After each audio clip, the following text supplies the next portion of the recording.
focusing on you, the future of medicine, today. From your team of experts at UHealth, the University of Miami Health System. Heleven Mezerene was born with a heart valve defect that would one day need surgery. I discovered this diagnosis when I was in my early 30s because I used to run, and then one day I almost passed out. She met with Dr. Juan Pablo Umaña, the chief of Cardiothoracic Surgery at UHealth, who specializes in aortic valve repair and replacement. Heleven had a bicuspid aortic valve that could lead to aortic stenosis. That instead of having the three components, the three leaflets, the valve has two. The Ross procedure involves taking the equivalent valve on the right side of the heart, which is called the pulmonary valve, and replacing the aortic valve with it.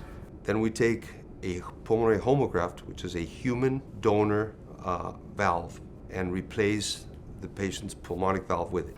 Heleven chose to have the Ross procedure with Dr. Umaña here at UHealth for a couple of reasons. One, because she did not want to have to be on blood thinners for the rest of her life. And two, she says she did not want to have a follow-up heart valve surgery in the future.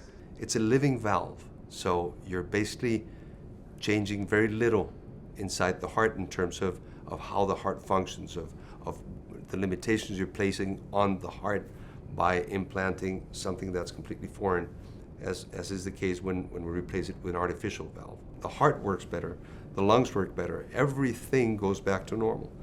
UHealth's cardiothoracic surgery program focuses on a patient-centered, multidisciplinary approach. We truly have to integrate around the patient as a team.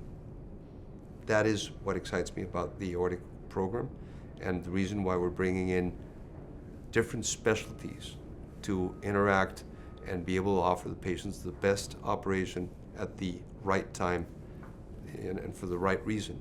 I didn't even know what breathing normal was, what people take for granted. So here I am and say, breathing in, breathing out. Heleven completed her MBA and says she is ready to hit the ground running. I feel grateful, I feel happy, just looking forward to my future.